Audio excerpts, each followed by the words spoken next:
Welcome to our weekly webinar series. As you may know, my name is Andrea Davis. I am the International Programme Manager at the Civil Service College, and I am joined by our new expert trainer, Keith Bleasdale, who is going to be delivering this session on leading with impact and purpose. Today's session will last about 1 hour, we'll obviously give you an opportunity to ask questions, raise comments, or share any of your experiences in the chat box. We want to try and make this as engaging as possible. So please do raise any comments in there. Also, if you do experience any technical glitches, if you can't hear me, if you can't hear Keith, if there's anything that's going on that we aren't aware of, please just let us know in the chat box and we'll try and sort that out for you. Okay, so Keith, if you just go to the next slide, please, thank you. Lovely. Okay, so for those that do not know who the Civil Service College is, where we are and so on, we are an independent training organisation that offers training solutions to the UK civil service and the wider public sector. We have delivered training to not just central government departments such as the Cabinet Office, DEFRA and the DWP, but also devolved administrations like the Welsh Government and of course our NHS as well as other local authorities. We are based in the heart of Whitehall in Westminster, London. So when travel does permit, please do come and see us in our training room. We would love to see you. Thank you, Keith. Next slide.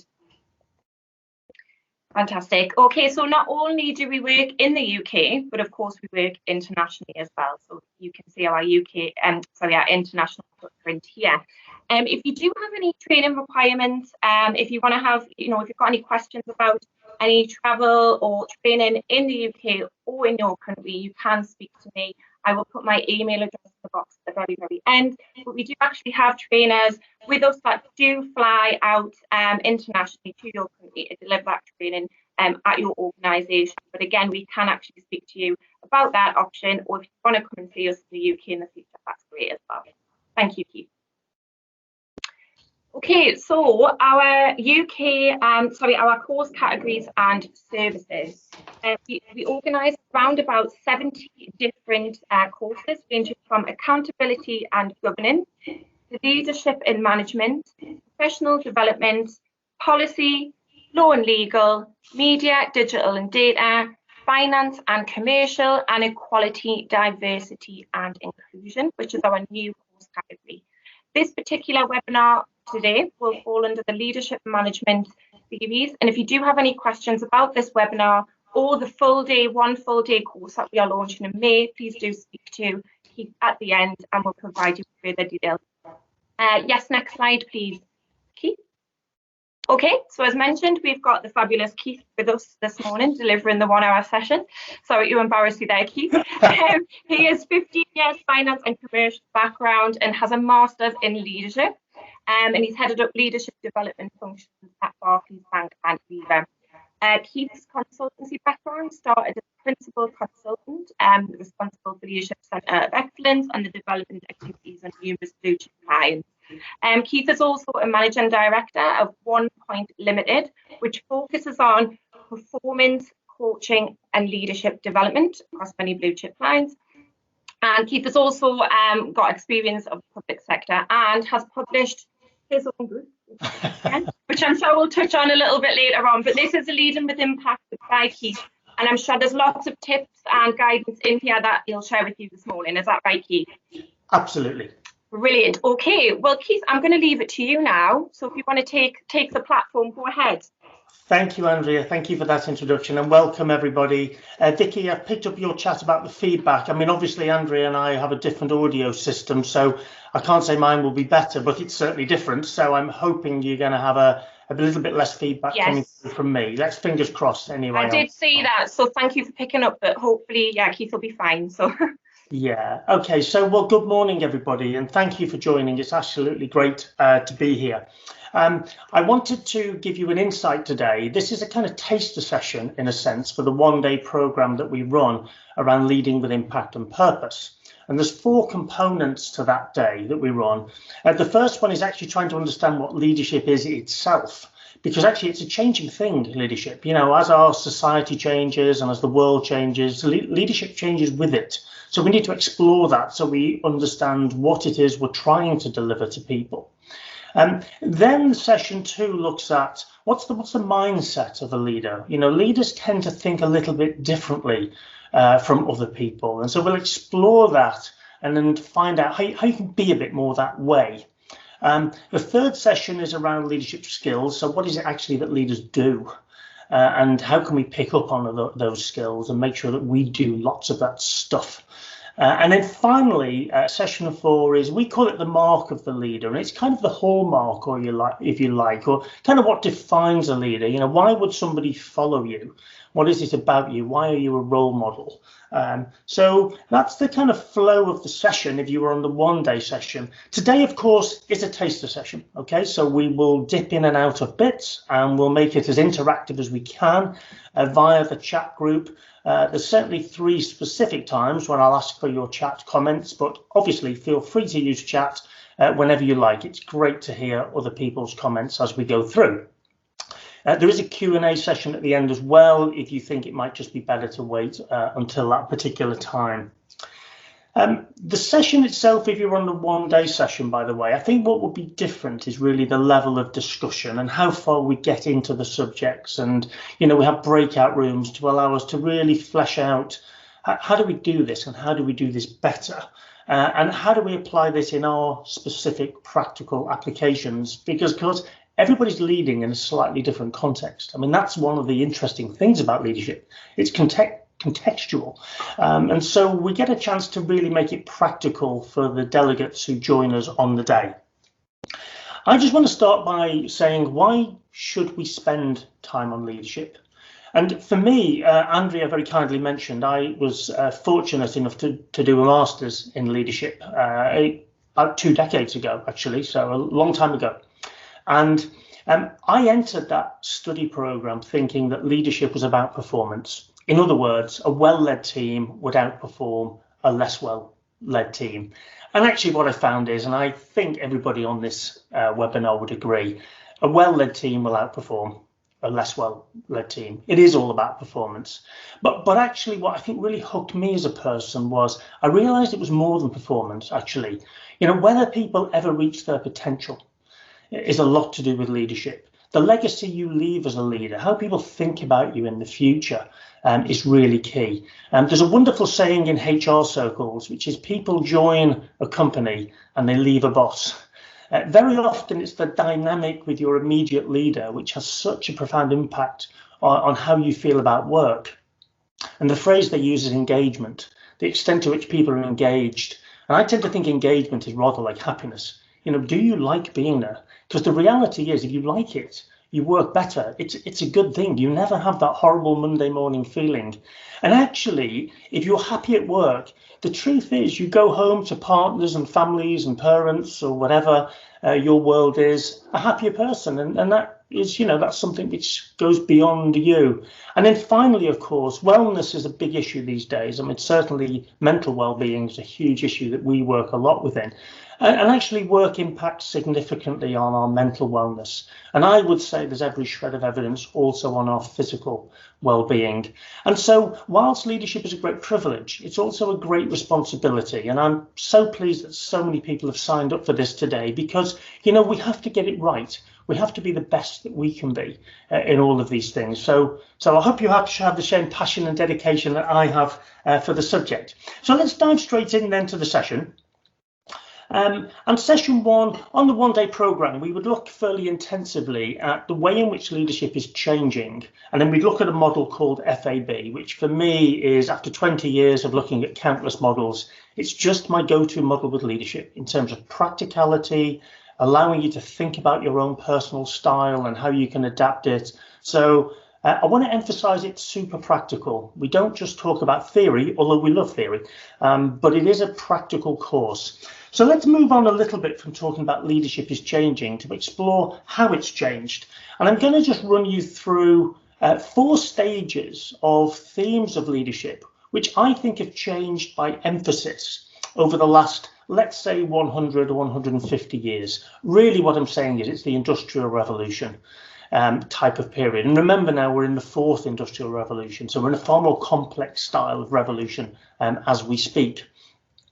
So if we go back to, 100, 150 years, if you look at the prevailing theme of leadership, my proposal to you is it was actually rather dominating. The hierarchy was extremely important. People were conditioned to do exactly as they were told to do. And indeed, if you were the sort of person that was coming up with bright ideas throughout the day, you would probably have been seen as a troublemaker. You'd been seen as a nuisance. It was really a case of just do what you're told to do and do it in the way you're told to do it and follow these rules. And all the evidence from history suggests that that was predominantly the way leadership operated around or about that time. But as we got to the midpoint of the last century, what we started to see was a greater emphasis on meritocracy. So if you perform well, there's rewards available for performing well. And it may not, by the way, always be money, because whether you're public sector or indeed private sector, very few leaders have a pot of cash that they can start throwing at their high performers. That's just not the way the world is. But there's many, many other rewards, whether it's progress with their career, a change in status, an opportunity to work on a project that they're interested in, an ability to work with a person that they enjoy working with, maybe to take control of a mini team within the department, whatever it might be. There's all sorts of things which actually answers the question, what's in it for me? And I think those leaders that see the negotiation style recognize that actually most of us want to know what's in it for me. If I'm going to go the extra mile every day, why would I do that? What's the point of me putting all of that energy and dedication in? What do I get out of it? And so that style helps us see what's the deal, if you like, in a positive sense of a deal. And then I would say round or about 30 years ago, if we were to try and put a time scale on it, I think the inspirational style of leadership kicked in. So that would be at a corporate level, trying to create an organization that people were actually proud to work in. Because inspiration is less about extrinsic motivations like cash and promotion, and it's more to do with intrinsic motivations like to the heart. Why do I want to be here? And the best example I can give you, and it was from a wonderful lady, sadly no longer with us, but it was Anita Roddick, who some of you may know, established the Body Shop. Round about, I think it was 1976, I think she started that company. And it was quite a revolutionary idea because she wanted not just to sell something and be a business. She actually wanted to change the world. She wanted it to be a business that was about ethics and to stand for something more than just making money. And of course, it was largely animal rights, really, but there were other aspects to it. And to this day, the Body Shop still try and be that kind of company. And it inspires people. And if you think about most organizations these days, we do try and engage people by helping them understand the difference they make and what it is that's bigger than just simply their job. So, for example, at Marks and Spencer, they have something called Plan A. And Plan A is all about being better for the environment. And my goodness, I can tell you from working with the M&S people, who are fabulous people, by the way, they are so bought into the concept of being environmentally positive that it is inspiring. And I look, final comment on this, to the current wonderful colleagues in the NHS. And amidst what must be just a horrendous workplace at the moment, I hope they feel truly inspired by the difference they're making to people and the families of those people. So inspiration becomes key. Of course, at a personal level, you can inspire somebody by getting close to them and engaging with them and finding out what's important to them and helping them not just do their job, but also satisfy the things in life that are really important to them. An obvious example would be family, for example. And then the final stage, and this is really where leadership largely is these days. If you read a lot of books on leadership, you're going to keep bumping into this word co-creation. And co-creation, it's a clumsy word, I guess, but it really means high inclusion. It means that everybody gets involved. And it's the domain of really smart leaders, because really smart leaders work out they're not as smart as everybody put together. People have ideas and talents and energies to bring. And so they engage that with their colleagues, partly by pushing the hierarchy downwards. So this is not all about your level in the department or in the organization. It's actually, we see you as a person who has a lot of value to add. And then it's about adopting practices which actually draw out the best from people. So little practical examples I would give you. If you're having weekly team meetings, make one agenda item. What was the one thing you learned last week? So everybody starts to learn from each other and ideas get shared. Or at some meetings, you might say, could everybody come to that meeting with at least 3 ideas for how we can do something just a little bit better? How can we improve what we do, whether it's a tiny thing or a significant thing? And it's that constant push in a energizing way, in an inspiring way, to get the best out of people and their talents. And so that's where leadership sits today. Now, let's be clear, these leadership styles didn't replace each other. What they did actually was build upon each other. Because if I can change the word domination to direction, because hopefully today we don't feel that we're being dominated. But there are definitely times when you need someone to help you understand what it is that's expected of you and when it needs to be done by, and any standards that might need to be met along the way. So it's an effective and a positive style of leadership that should be part of your repertoire. On top of that, you should still be helping people understand what's in it for them and making sure that they feel fired up by the efforts they're putting in. Inspiration, they should feel good about it. When I had the pleasure of running learning and development teams in the major organizations that Andrea's mentioned, one of the things I said was, whatever else we do as a function, let's make sure that the learning experience is a great one. So delegates are treated in the way that we felt about them, which was they were very important people to us. And actually everybody bought into it, and everybody made sure that all of the big and indeed generally more commonly the small things were taken care of to create this great learning environment. And it was inspiring. It inspired all of us for sure. And in co-creation, well, we've just talked about getting everybody involved. So I'm going to pause for breath for a moment and ask you just to jump onto the chat, if you would, and say, of those 4 styles, which have you experienced most? And you might want to go on to say whether you found that positive or negative. But what's your personal experience? I'd love to hear your chat comments, please. Yeah, just pop your answers in the box, and yeah, we'll hopefully get a conversation going. So do you resonate more with domination, negotiation, inspiration, co-creation? So co-creation. Okay, thank you, Sonia. Brilliant. Anyone else? Fantastic. Domination. Thank you, Tracy. Stephanie, what was that? Just to move the box along. Oh, we've got some comments coming through here. Co-creation, another one. Inspiration and co-creation, mainly co-creation. Experienced all 4 of them. Honestly, my experience has been a bit of all 4. Thank you, everyone. At the start of my career, it was domination, but now co-creation. Inspiration and co-creation. Have seen all 4 and pros and cons with each. Great. Yeah, I agree.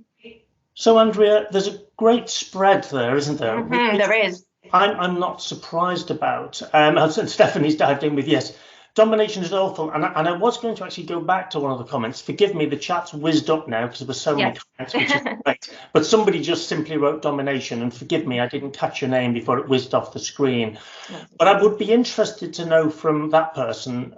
I mean, domination, I think generally, we would see as a negative word. And I'm certainly not here to advocate domination. I think that we're 21st century living now. We don't want to dominate anybody. But direction is a more positive word. So if that person would say, was that comment about domination, was there really a sort of negative wrapped up in that, which is very honest and it's good to hear about? Or does it feel a bit more like direction? I think, well, Andrea and others, different Andrea, not you, Andrea Davis, said all 4. And actually, for me, I have to say, if I could choose an answer, I mean, if I was coaching a leader, I think I'd probably want to have the team members saying all 4. Because actually, there is a place for all 4, done in the right way, of course. I mean, don't forget all 4 can be done badly. I mean, even co-creation can be done badly. If I'm saying you've got to start the meeting next week, and if you don't have 5 new ideas, I'm going to sack you. That's pretty bad co-creation. That's not a way to drive creativity. So they can all be done badly. And the domination end is clearly more obviously can be done badly. But they can also all be done really well. I'm just going to quickly read any more comments on. Yeah, there's a few people that have typed quite a lot at the bottom there, Keith. So Yeah. Andrea, it's very context specific in times of emergency, etc. Yeah. You don't always have time to co-create. And I think that's a great comment, Andrea. I'll use your surname, Andrea Birch, because we got That's two all right. that you are absolutely right. This is context specific. I mean, to take a rather obvious example, if there was a fire in the building, you wouldn't expect me to co-create and say, who's got some ideas and should we brainstorm them? You'd be looking for leaders to say, get out, follow me, this is the route, and go now and go fast. So actually it is context specific, but actually I think in any given day we have multi contexts to deal with. And in any given day we should be trying to use all three. Tracy, thank you. I think it was you that, well, I think I remember now, it was Tracy, you said it was a negative management style, domineering and repressive. To the point the team doesn't want to approach management anymore. I mean, Tracy, thanks. That's just a fantastic example. I mean, I have to say, I don't want to be judgmental of whoever was leading there because I don't know them, but that's really not a great leadership space. And you probably go back 3 or 4 or 5 decades, and I think you would see a lot of that. The hierarchy was absolutely rigid, and you did as you were told in a lot of organizations. I have to say, in the start of my career, which was in finance, I had an awful lot of domination, and it wasn't the nicest type, actually. But I like the fact that you point out it is negative, because the world is changing. And actually, if you look at the Generation X, Generation Y, millennial type sociology type changes, actually people's mindset is changing. And I'm going to use the phrase our younger generation, but I'm going to come back to that in a minute, because it isn't all about age. But let me just say, our younger generation are less inclined to follow orders in the way, dare I say it, an older person like I used to. They're far more insistent in having their view heard. And they're far more mobile. If they're in a place where they're not happy, they'll move. The point about age, by the way, is one of the interesting things I think about societal changes and Generation X, Y, etc. I think it's not just about age. So actually, if I look at my behaviours, and I'm Generation X or even baby boomer, actually, if you were to look at me and hear me and have discussions with me, I think you would see a lot of Generation Y millennial thinking. I think we move with the times. And so leaders who are stuck on the left-hand side of this, I think they're going to really struggle in the future. I'm going to just pick up, if I may, on Kelly's, mainly domination, but interestingly, one not mentioned is absent managers. One who's never around and leaves you to get on with it. So no direction and support. It says a bit like, and then I can't read beyond that. But let me just pick up on that one, because I like the comment, Kelly. It's interesting. A lot of people talk to me about what are the 2 big categories of leaders, and there's a humorous comment which just goes, there are some leaders whose their people smile when they walk in the room, and there are some leaders who people smile when they walk out of the room. And it's a humorous, but of course rather important statement. But actually, Kelly, to your point, actually maybe I've been lucky, but I look back over my quite long career now. I've not had many bad leaders. Maybe I've been lucky, but I wouldn't say many have been bad. But what I have had is quite a lot of non-leaders. And Kelly, that's precisely your point. They weren't bad. They just didn't do much at all. And it depends on who you are and the stage of your career. Because for me, certainly 1 or 2 times, I actually quite liked it, because I could get on and do my thing. But other times in my career, when I didn't really know what I was doing, or I was at the early stage of the learning curve, it was awful. And so, absent managers are key. And when we look at, you might remember we talked about a leadership model called FAB. Well, we didn't talk about it, but I flagged to you that that's on the one-day programme. And without giving too much away, Kelly, really what you're talking about there is the B of FAB, but done badly. So we would pick up on that on the day for sure. Andrea, I'm a little bit conscious of time. Yes, move on. Whenever you need to move on, you do it. I'm going to move on. Yeah, Yes, Kelly, please. Kelly, nice final comment. Very nice person. Yeah, and any questions that we don't answer there and then, obviously we can do that at the end, so no worries there. Yeah, thanks for all your comments, folks. Really appreciate them. So, fundamentally, then, to leave the subject of leadership, really, if you're in the, if you look at a more traditional style of leadership, it looks a little bit like the graphic on the left-hand side. There's the leader. She's present. She's visible. She's stood up. Everybody's sat down. She might be the nicest person on the planet, and everybody might really like her. But nonetheless, she's in charge. And you can see from her body language, that's the position she likes to take. And if you have a leader like that, what you will tend to say, it's interesting with the English language. I'm assuming most people on the call will have English as their first language, but if not, I suspect your English will be excellent anyway. Well, we tend to say, I work for that person as an expression. But actually, what we're trying to do with this program is have the model look more like the right-hand side. So there's the leader. She's there visible on the right-hand side, but she doesn't feel the need to push a hierarchical position on people all the time. It's a far more equal conversation. And absolutely for sure, at times she'll step forward and be a more directive leader if she needs to, but she doesn't need to all the time.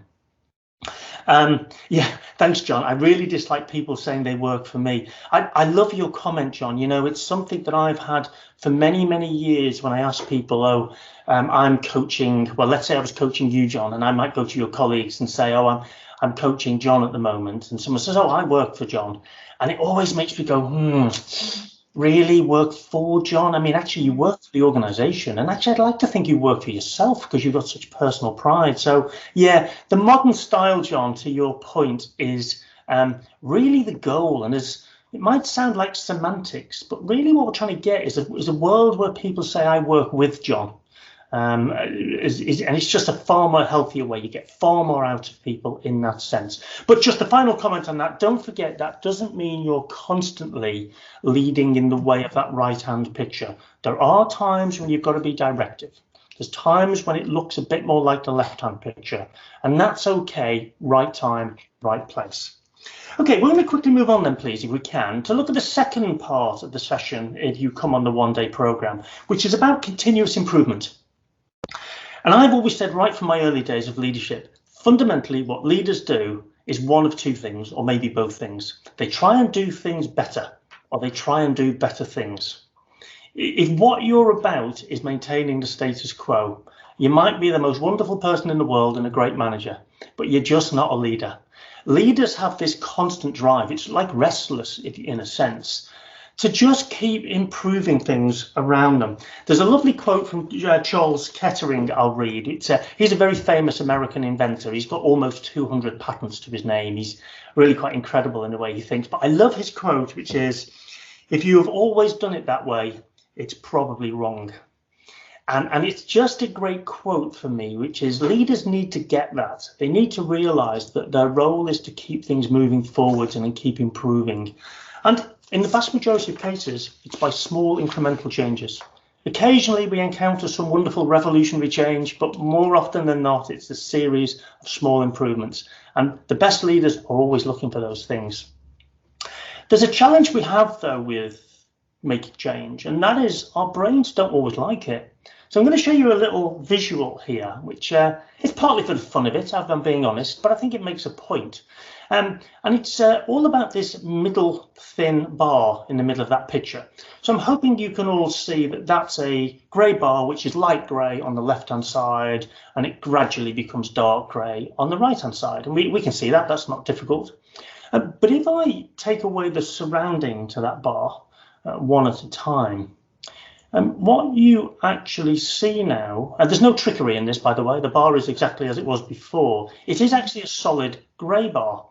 Yet our brains couldn't see it because, if you like, if I can stretch the metaphor to say, in our worlds, I saw it in a certain way, using my own assumptions and beliefs, etc. That's how I saw it. So we find it difficult to change. But that bit's not really the clever bit, because here's the clever bit. We now know that's a solid grey line. Yet if I put it back in the environment which it came from and we're more familiar with, even though you know that's a solid grey line, I'm guessing most of you on the line just can't see it as a solid grey line. I can't, and I've looked at this 100 times. it now looks graded. Our brains see things in the context of our experience and our life. And we find it very difficult to change our view on things. And so that's why change is difficult, because it always requires us to change how we think and move on, in a sense. Let's move on then to slightly more theoretical and slightly more academic view of fundamentally the same thing. And it's a wonderful model of change from a guy called William Bridges. His book was called Managing Transitions. There's been several editions of it. My copy, I think, is 2003. There's probably updated versions, but it's my favourite model of change leadership, because it looks at a very simple 3-part way of how people react to change. And the first part of any change for all of us is there is an ending. Because if you're going to change something, that means you're going to leave something behind. And as Tom Stoppard, the playwright, said, every exit is an entry to somewhere else.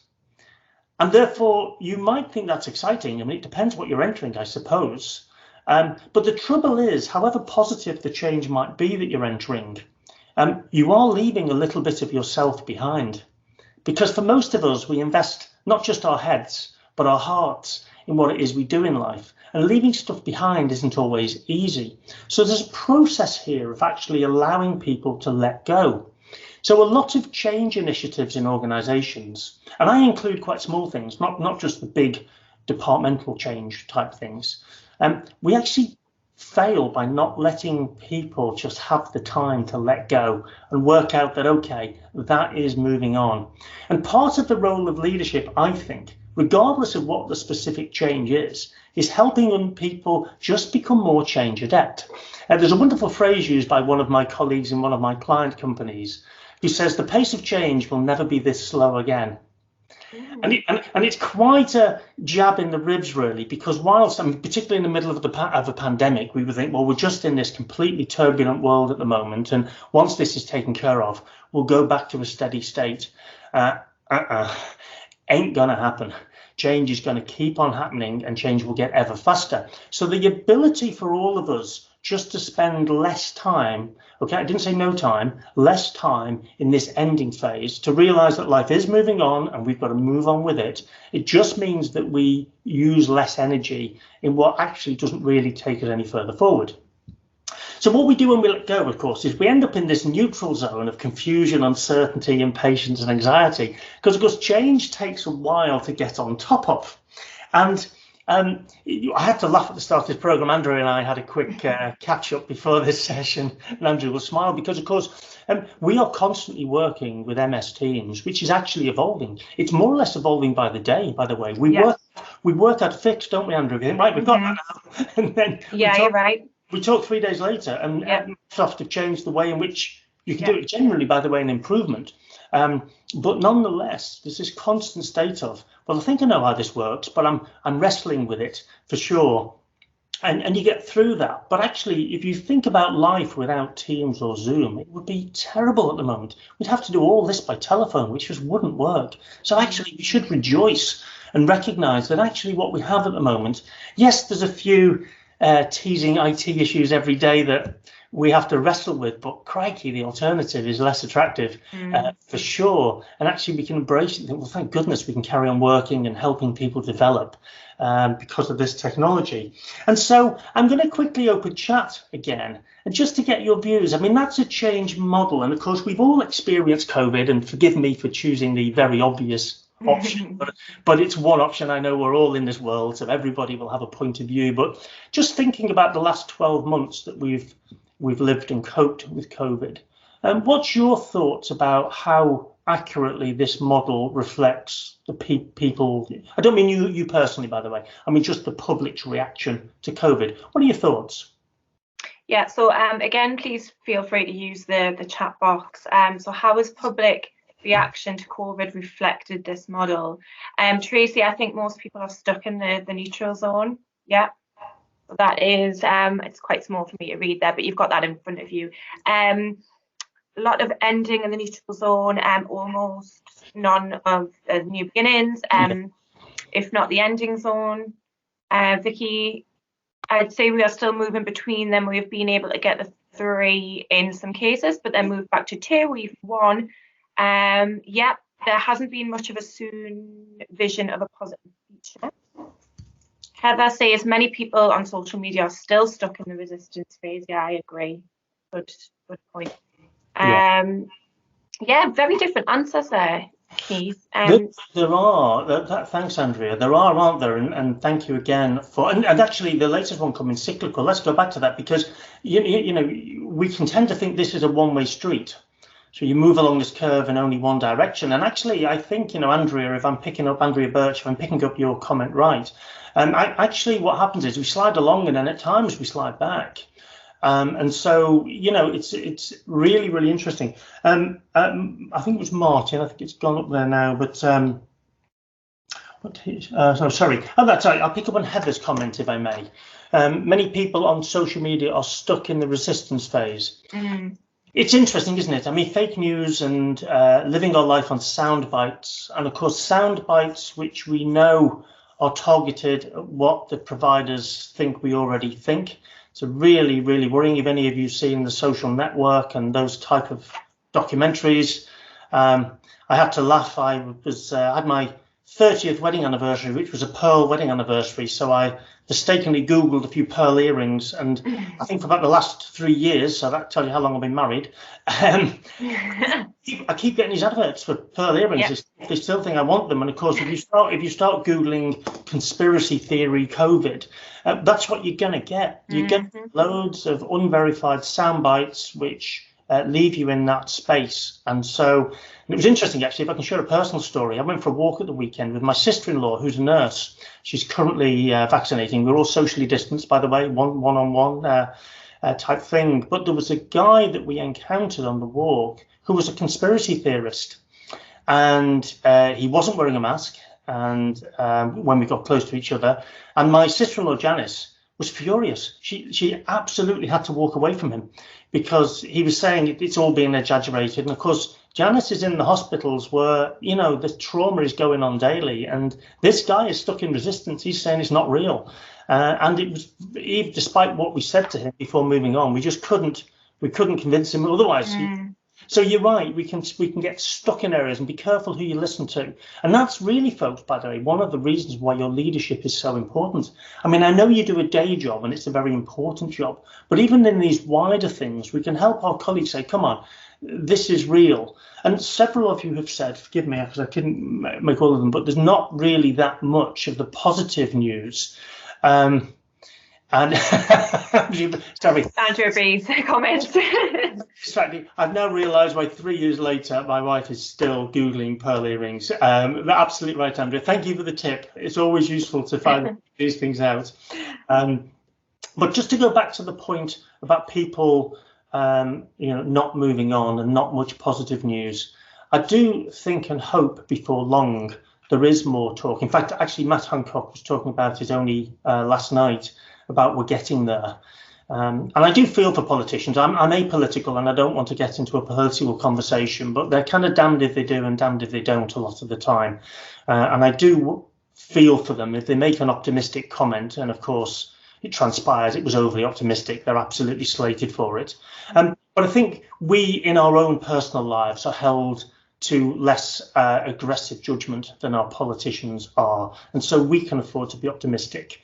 In that sense. So thank you, folks. Andrea, just so you know, I'm going to move on in the interest. Yes, feel free. Yep. Next stage. But hopefully that gave you a bit of a sense of the conversation we have around leaders constantly looking to change the way things work and the leadership outlook. We're going to move on now to skills, and a couple of skills that we would definitely talk about on the one-to-one, the one-day session is coaching and also handling conflict. And by the way, conflict doesn't have to be an unpleasant thing. You know, for me, the definition of conflict is where 2 or more people have a different point of view. And actually, that can be extremely vibrant. I mean, amongst people who have a healthy relationship, I think it's where all creativity comes from. And actually, the good leaders are actually quite good at stimulating that type of conflict. And one of the ways in which they do it is co-creation, of course, because if you're asking people for their ideas, well, those ideas will inevitably compete with each other in some sense or other. And you've got to find out a way of saying, well, OK, which is the idea that we're going to pursue? So the handling conflict is a very positive thing, and it's a vibrant thing rather than a negative thing. However, I'm just going to briefly touch on coaching, which is a big issue. And look, we can't do justice to coaching in this quick webinar snapshot. But I do want to make clear a few things on the subject because it's such a central part of leadership today, and it's really not difficult to do. So first of all, I want to just clarify that it isn't mentoring. And an awful lot of people, very experienced people I come across, they talk about coaching and mentoring almost as if it's the same thing. Oh, yeah, I'm a bit of a coach mentor to that person. Oh, yeah, I'll coach them, mentor them, whatever. And actually, mentoring is profoundly different, actually. It virtually couldn't be more different than coaching, because mentoring is all about giving advice. It actually originates, the word itself originates from Greek mythology, if you're interested in origins of words. It comes from Odysseus, who left his son, Telemachus, on an island when he went to fight the Trojan Wars. And he wanted somebody older and wiser to bring up his son to be a good person. And Odysseus's best friend was a man called Mentor. And Mentor brought up Telemachus. So the concept of mentoring is that sort of older, wiser counsel. I'll mention again the age thing. You don't have to be older to be a mentor. And in fact, interestingly, these days, I work actually with my son. Andrea knows Ben, my son, and it's an absolute two-way street. The stuff that I bring to the business and the stuff that Ben brings, and we mentor, we pull each other's socks up along the way. So let's drop the older, but it's the wiser support. Coaching is actually very different. Coaching is about bringing out the best in people. It's about bringing out potential. And, I think as a leader, if you had one ethos behind your whole leadership efforts, I would say if you bring out the best of people, you will leave the most wonderful leadership legacy. People will always remember you if you brought out the best in them, because who knows what they do with that skill in their future life, inside and outside of work. So it's all about unlocking their potential and enabling them to make the right decisions and empowering them to do those things. And I love this quote from Bob Nelson. You truly get the best results from people, not by lighting the fire underneath them, i.e. making them feel uncomfortable, but by building the fire within them, building that energy within them. And that's really what coaching is all about. And if you think about it, if it's not about giving advice, if it's more about bringing out the best, there is a skill in life that will absolutely set you up to be a great coach.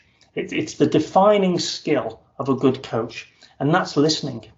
To be a good listener. And do you know what? The evidence around how much time we learn in life how to do things is quite interesting. If you look at communications of reading and writing and listening and speaking, we spend virtually no time in our life learning to be a listener. In fact, it feels quite counterintuitive to how would you teach someone to be a good listener? But everything can be taught, and we should be taught to be a good listener because the results are profound. Whether you're a parent or a boss or a salesperson or whatever you are, if you're a good listener, my goodness, you have a wonderful inside track to performance. And so very briefly, I want to look perhaps with a bit of fun around a model of leadership we use a lot, and I think it tells us a lot, this model. It comes from the wonderful Stephen Covey, a very famous consultant and advisor even to the previous presidents of the United States, a very eminent individual, sadly no longer with us. But Stephen Covey said there were 5 levels of listening. Let's take a very, very quick look at those 5 levels. First of all, well, I'm not sure it's even listening at all, but for the sake of completeness, I suppose, he includes ignoring. We can ignore someone. And of course, in a one-to-one interaction, it's extremely difficult to ignore someone without looking impolite. But of course, in larger interactions, whether it's a team meeting or right now would be a great example, you could ignore me. I don't know if there's somebody on this line who's completely zoned out and doing something else. I just simply wouldn't know. So we can ignore someone. And the point is, if I'm ignoring you, I'm focused on me. And so moving up from that scale, we can pretend to listen, and let's not dwell on this subject. I think we all recognize the times when we pretend to listen. And kind of what we do is we follow the tone of the conversation. If it sounds a bit sad, then we kind of put our head on one side and go, oh, and we don't really know why we're going, oh, because we don't know what the conversation is. But we kind of judge that it was a slightly sad conversation or a happy conversation. And we pretend, and I always joke about, the 4 words that my wife says that fill me with the most fear is when she says, "What did I just say?" And I know then I've been caught red-handed. But we all do it at times. But I'm still focused on me. Selective listening, of course, is dipping in and dipping out, and we will all recognise that. Again, I'm focused on me. I'll listen to what's important to me, and I'll zone out when I'd rather do something else. So it's focused on me. But the next level of listening is attentive, and this is the big switch, because I'm now focused on you. And paying attention, we all know what that means. But it's interesting, folks, because it's number 2. And actually, you'd think, well, what more can I do other than pay attention to you? I mean, that has to be surely the best form of listening. But the trouble with paying attention, and you can try this for fun with somebody, if you're in a conversation with someone, pay attention to them and do nothing else. Simply look at them and listen to every word they say. And I promise you they'll stop talking very quickly, because it feels weird if someone just looks at you and says nothing. Actually, what you want for a good conversation is what we call empathic or empathetic, depending on which version of the word you prefer. And this is about us. So when you say, I'm really struggling working with this particular person, you could say, oh, tell me more. What's going on? And, well, this person always talks over me in meetings. And I might say, do you know what? I've had that myself. Tell me a bit more about what's going on. So did you notice I didn't take over the conversation? I didn't say, oh, I've had similar myself, and let me tell you all about it, and then drone on for 20 minutes. All I did was just engage with them. And paying attention is like that. Empathic listening is like that. And you get far deeper into the conversation. Vicky has just put on chat, coaching is so important. I'm training to be one with the Coaching Academy now. Well done, Vicky. I tell you what, every ounce of effort you put into that training will pay off times 10, not just at work, in every aspect of your life. So let's be coaches. We talk more about it on the one-day session. We have a bit more time to kind of explore this. So let me just do a quick time check, folks. So I want to make sure, we're more or less. So we're all good. We're all good, are we, Andrea? Yeah. Okay, then. So let's move on then to the final bit, because why do you think, if empathetic listening or empathic listening is so effective and so powerful, as I've just said, just on chat, why do you think it's so rare? I'm making an assumption that you agree with me, but certainly I am very, very enthusiastic observer, and I see very little empathic listening going on in life. So why is it so rare, would you say? Yeah, so again, just feel free to use the chat box. Why is empathy? I can't actually even say that word, Keith. It's just such a tongue twister. Empathic or empathetic? Empathic listening, so rare. Here we go. Okay, people have too much on their minds, not fully engaged. Time. It takes a lot of effort, concentration, and people are too used to multitasking and juggling their work. Very overwhelming. We live in a selfish society. Whilst listening, we always compare to ourselves. Yeah, that's a good one. The me overtakes so easily, often worried about thinking about their own response. Turn things around to ourselves. I don't need to break the me. Often worried about thinking about their own response. That's another one. Modern world has people multitasking. There's a lot of really good answers here. There's tons there, aren't there? So thanks, everybody. And, I would say there's probably 3 big categories that have leapt out for me when I look at that. Number one is just the amount of distraction in today's world. Whether that's multitasking or our phones pinging. Our smartphones, the average person looks at their smartphone 250 times a day. That's the average data. So we're constantly distracted. In fact, one of the things, Vicky, you may well be picking this up on your coaching training. One of the first things I do with a coaching session is get rid of my phone. They're an absolute nuisance in a coaching. Get rid of the distractions you can get rid of. So those occur. So you have to somehow find a way of saying, right, for this next 10 minutes or hour or 2 minutes, whatever it is, I'm going to focus on you. And that's a discipline that we have to get to be a coach. The other thing, the second thing I wanted to pick up was it's a lot of effort. And you're absolutely right. Listening is way harder than talking. Because when you're talking, all you're doing is regurgitating what you already know. And that's quite easy. when you're listening, you've got to do a lot with that. You've got to think about it. You've got to digest it. You've got to think, what does it mean? You've got to think, how am I going to respond to that? Someone said, I'm often worried about what their own response is. You know, in a proper conversation, and certainly if it's a difficult conversation, you've got to think about what's coming next here. So listening is difficult. And certainly the days when I do a lot of coaching, I am knackered at the end of the day. So you're right, listening is tough. So we've got distractions, actually it's hard to do. And the other one I like is we can be selfish. And let's be honest, we all have our own needs. And so whether I'm thinking about, oh crikey, I need to make dinner tonight, have I got everything ready, or actually I'm a bit bored now, I really got to get on with my own job and I don't want to listen to this person's problems any longer. We are drawn to be selfish or self-oriented in that respect. And again, you know, as a coach, you've just simply got to discipline yourself to not do that. So I'm going to move on to the fourth part of the program if I can and get some Q&As opened in the short time we've got. We're going to pick up on various things that leaders do. You'll see that empathy's in there, which is interesting because it does link to the listening that we just talked about. But there's a lot more in empathy. And my goodness, empathetic people having a huge advantage in life in all sorts of ways. So that's a key part of the program. Just in the interest of time, we'll just pick up on resilience, because for me, resilience is something that's, with all of my dealings with organizations in all sorts of countries, in all industries, resilience is really starting to become an ever-present topic that people struggle because of just the madness of life. And a lot of your chat comments have touched on that, really, that we're just busy and there's a lot of stuff going on. And so we've somehow got to keep ourselves, in a sense, healthy through all of that. And, you know, as a leader, whilst your job is to help others, you know, we always make the point, it's rather like the tannoy announcement on an aeroplane.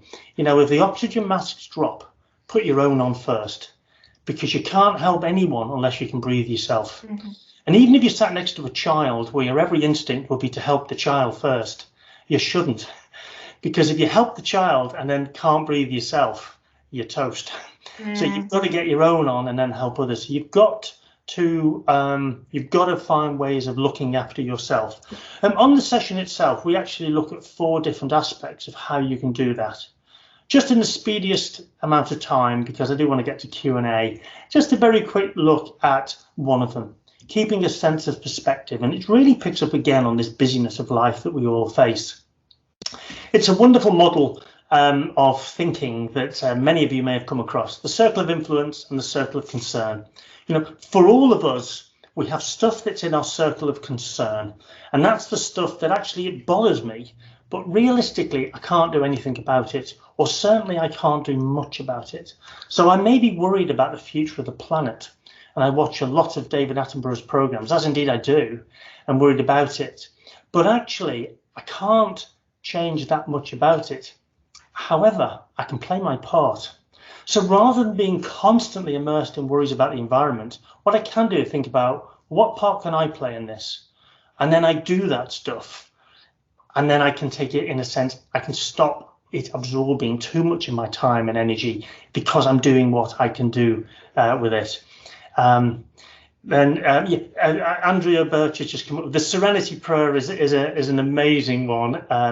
In that I'll probably not be able to get it out word for word, Andrea, but I think Alcoholics Anonymous use it, don't they? Which is something like, God grant me the wisdom to recognize the things I can change, and the courage to change the things I can change, the perspective to not waste time on things I can't change, and then the wisdom to know the difference between the two. I didn't get that quite right, but it's something along those lines. And the other side of this, though, of course, is the circle of influence. These are the things that actually we can really significantly influence. And really all I want to say on this particular model is definitely from my experience, folks, and it's 25 years worth of working with literally thousands of leaders. I would say one defining feature with the leaders I've worked with is they spend more time in the circle of influence and less time in the circle of concern.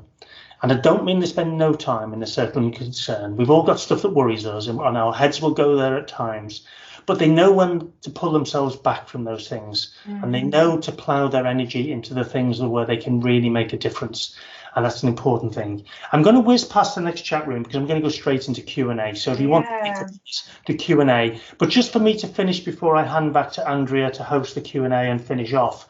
On the one-day programme, we're delighted to send everybody a copy of the Leading with Impact book that we've written. It's been written so it's extremely accessible, straightforward.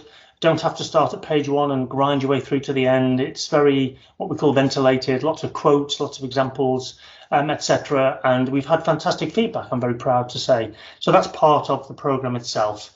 So with no further ado, thank you for all listening in. It's going to go into Q&A, and I'm going to just hand over. I'll move the slides when you tell me. Yeah, please do. Yes, no, please do. So Sarah, actually, I think she put the quote in there. God grant me the serenity to accept the things I cannot change, courage to change the things I can, and wisdom to know the difference. Thank you for that, Sarah. Brilliant. Thank you, Sarah. Yeah, so yes, Q&A time. I know that was a fantastic session there. Thank you very much, Keith. And I know it's a lot of information to absorb as well. And thanks everyone for raising their comments and sharing experiences.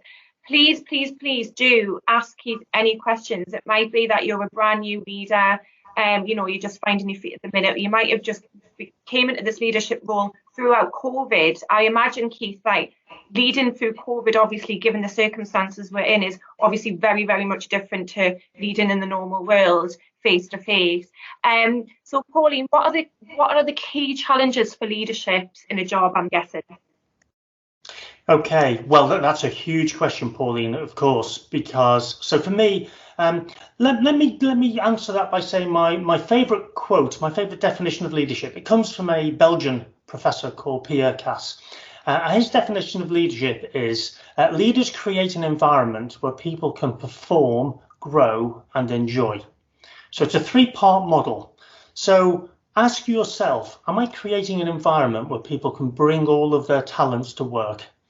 Do I encourage them, enthuse them, motivate them to bring everything that they've got to the workplace? So that's the first part. To grow, of course, is all about development.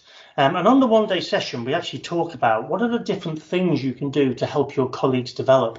And you know what? There's so many and they're so obvious and we don't think about them and we don't use them. But actually helping people just constantly be better at what they do. And then the third part is enjoy. And it sounds a bit trivial, but it ain't. People who come to work and enjoy what they do almost without fail perform better and stay longer and talk better about your organisation or your department to others than otherwise. So they would be the 3 big things I would say. I think it was Pauline, sorry, forgive me. Thank you for that question. Yeah, great. Yes, and I've just seen that someone had, I think it was Barbara. Yes, the slides will be sent you with the recording as well, and you can circulate that with your contacts and colleagues. Someone had actually asked another question. Where was that? I think it was a little bit earlier on. How can we tell a leader who isn't listening? How can we tell them? So they're not listening, and how? How can we approach the situation with them? Yeah. Okay. Well, so here's the thing. It's difficult, isn't it, giving feedback upwards? There's a certain challenge to that. Let's be real with this. But actually, I think the best people can, and they do. But they can do it, and that means courage. That they actually front up to it and say, okay, I need to do this. But actually, how you do it is important. And in terms of feedback, you know, we have three magic words with feedback, which is, and those words are even better if.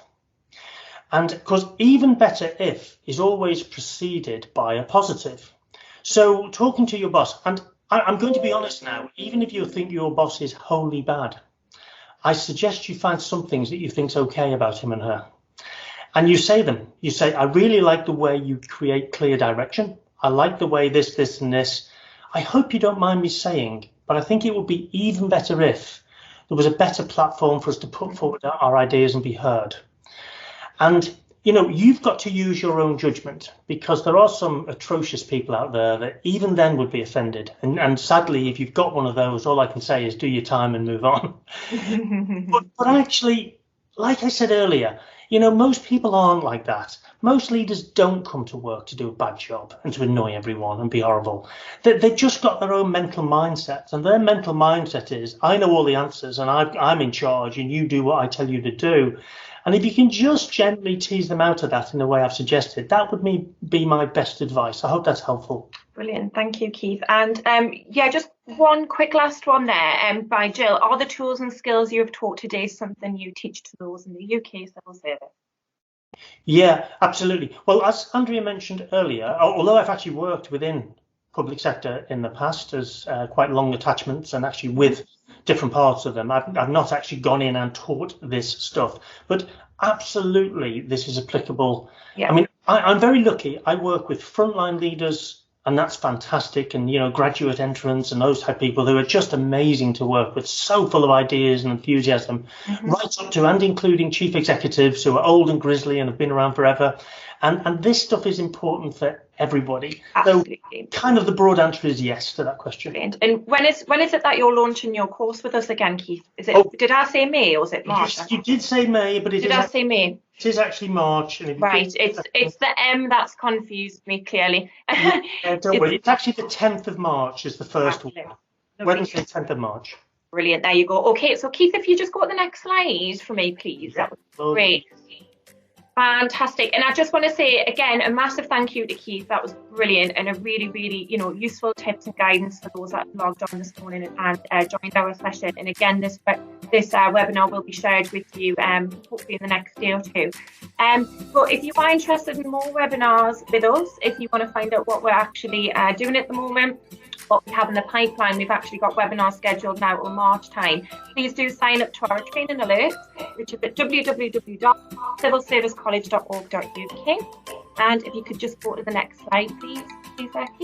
Brilliant. Okay, so coming up, the next two webinars that we actually have in the next few weeks, we've got Wednesday, the 27th of January, which is next week, on New Year, New Start, and that is based on health. That is the first webinar of a 3-part series with our colleague and trainer, Ryan. She's fantastic. She's done webinars for us in the past.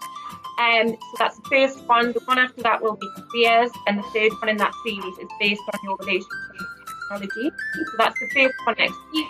And Thursday, the 4th of February, we're actually working in collaboration with the National Institute of Economic and Social Research. And that will be based on why forecast a policies makers guide during. So Keith, if you could just go to the next slide, thank you. Yeah, there's an animation on the, yeah, brilliant. And please do stay connected. This is our social media handle, CS College. We are on Instagram, Facebook, Twitter, LinkedIn, and again, this will be on YouTube. Please do join and follow us just to see what we're up to. There's some lovely comments coming through there, Keith, and I will share them with you at the very end after this session. I hope you've managed to read through them. But thank you once again, Keith, that was brilliant. And I just want to thank our wonderful audience and the participants for all your comments and questions and so on. And yeah, if you do have any questions in relation to the full day course that's taking place in March, please do get in touch with me, and yeah, we'll hope to see you on one of our webinars very, very soon. Thank you very much.